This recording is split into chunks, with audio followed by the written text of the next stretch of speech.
মুসা আলাইহিস সালাম একটা গাছের নিচে হেলান দিয়ে বসলেন, বসে দেখলেন দুজন মেয়ে দাঁড়িয়ে আছে দূরে, পানি নিতে পারছে না, লোকজন পানি নিয়ে যাচ্ছে, ওরা দাঁড়িয়ে আছে বেচারি। তো মুসা আলাইহিস সালাম গিয়ে বললেন, কি সমস্যা আপনাদের? এটা নিয়ে আপনারা আবার মেয়েদের সাথে কথা বলার চেষ্টা করেন না, ঠিক আছে? তো মাহারাম গায়রা মাহারাম মেনে চলে। তারা বললেন যে আমাদের বাবা অনেক বৃদ্ধ মানুষ, আমরা পানি নিতে পারি না যতক্ষণ না আমাদের কম পানি নিয়ে চলে যায়। তো মুসা আলাইহিস সালাম তো একটু বললাম না, ফিজিক্যালি খুব স্ট্রং ছিলেন, থাকে না বডি বিল্ডার, সামনে গিয়ে কথা বলে সরো পানি নিতে দাও, তখন মানুষ একটু মূল্যায়ন করে না। তো মুসা আলাইহিস সালাম এভাবে পানি নিয়ে দিলেন এবং বাছুরদেরকে পানি পান করালেন, করিয়ে গাছের নিচে এসে বসে আছেন। বসে বসে তিনি দোয়া করছেন, এই যে দোয়াটা তিনি দোয়া করছেন, রব্বি, একটা নেক কাজ করলেন, নেক কাজ করলেন না, মানুষের উপকার করলেন, নেক কাজ করে এসে গাছের নিচে বসে দোয়া করছেন, আল্লাহ এখানে তো আমার খাবার পানি বাসস্থান কিছুই নাই, আমি কি করব? রব্বি ইন্নি লিমা আনজালতা ইলাইয়া মিন খায়রিন ফকির, রব্বি ইন্নি লিমা আনজালতা ইলাইয়া মিন খায়রিন ফকির। আবার বলেন, রব্বি ইন্নি লিমা আনজালতা ইলাইয়া মিন খায়রিন ফকির। অর্থ হচ্ছে, হে আল্লাহ, তুমি তোমার পক্ষ থেকে আমার উপরে যে নিয়ামতগুলো দিবে, আমি এর জন্য ফকির হয়ে বসে আছি আল্লাহ। অর্থ বুঝে পড়বেন ভাই, নামাজ রোজা হজ জাকাত যাই করেন আল্লাহর ওয়াস্তে অর্থ বুঝে পড়বেন। অর্থ বুঝে পড়লে আপনার ইবাদতের স্বাদ পাবেন, তৃপ্তি পাবেন, আল্লাহর সাথে কানেকশন হবে, আল্লাহর নূর পাবেন, মাআরিফত পাবেন, সত্য স্বপ্নও দেখবেন তখন ইনশাআল্লাহ, তখন সত্য স্বপ্ন দেখবেন ইনশাআল্লাহ। আল্লাহ পাক তৌফিক দান করবেন। এবার আল্লাহ পাকের সাহায্য নেমে আসলো, ওই দুই মেয়ের মধ্যে একজন হেঁটে হেঁটে চলে আসে। এবার এই মেয়ের হাঁটা সম্পর্কেও কোরআন কথা বলেছে, সুবহানাল্লাহ। এই মেয়ে কিভাবে হেঁটে এসেছে এই হাঁটার বর্ণনাও কোরআন দিয়েছে। কোরআন বলেছে এই মেয়ে হেঁটে আসছে লাজুক পায়ে। কি পায়ে? এখন আপনি এই পুরো ওয়ার্ল্ডের মেয়েদের হাঁটা দেখেন, লজ্জা আছে? তাহলে মেয়েদের সাথে লজ্জা একটা গভীর সম্পর্ক আছে।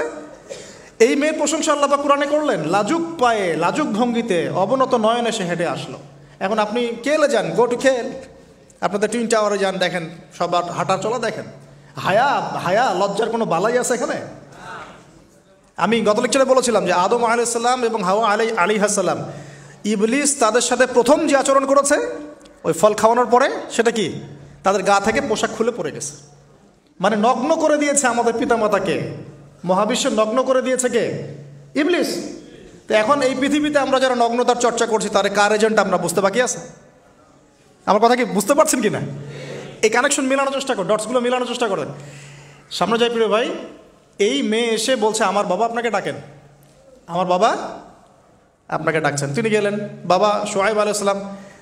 তখন এক বোন ইনডাইরেক্টলি বাবাকে বোঝাচ্ছে যে বিয়ে শাদী দিলে ভালো হয়। এক বোন বলছে যে আপনি তো তাকে পুরস্কৃত করতে চাচ্ছেন, তাহলে এইরকম কওয়িউন আমিন একজন মানুষকে সবচেয়ে ভালোভাবে পুরস্কৃত করা যায় তার যথাযোগ্য প্রতিদান দেওয়ার মধ্য দিয়ে। তো মেয়ের ইশারা বাবা বুঝেছেন, তিনি নিজের এক মেয়ের সাথে মুসা আলাইহিস সালাম বিয়ে দিলেন, সুবহানাল্লাহ। তবে শর্ত দিলেন, দেন মোহর কি? মোহর তো নাই। মোহর কি এবার? মোহর হচ্ছে 8 বছর তোমাকে আমার ফার্মে কাজ করতে হবে। এটা আগেকার একটা স্টাইল ছিল, সুন্নাহ। এটা এখন নাই যদিও, আগে এরকম ছিল যে দেনমোহর দেওয়ার জন্য এই একটা পদ্ধতি ছিল। যেমন ইয়াকুব আলাইহিস সালামের ক্ষেত্রেও এরকম 7 বছরের কথা আসছে, তিনি 7 বছর তার শ্বশুরের ফার্মে কাজ করেছেন। এটা নতুন ছিল না ওই সময়, এটা কমন ছিল। এখন যেমন আমাদের দেশে কমন 10 লাখ টাকা মোহর হবে, 10,000 টাকা দিব, বাকিটা সব বাকি, তাই না?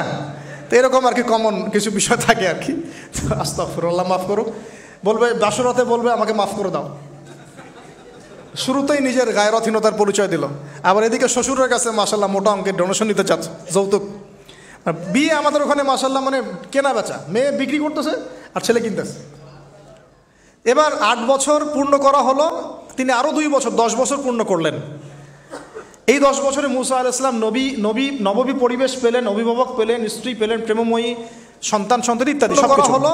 তিনি আরও 2 বছর 10 বছর পূর্ণ করলেন। এই 10 বছরে মুসা আলাইহিস সালাম নববী পরিবেশ পেলেন, অভিভাবক পেলেন, স্ত্রী পেলেন, প্রেমময়ী সন্তান ইত্যাদি সব কিছু।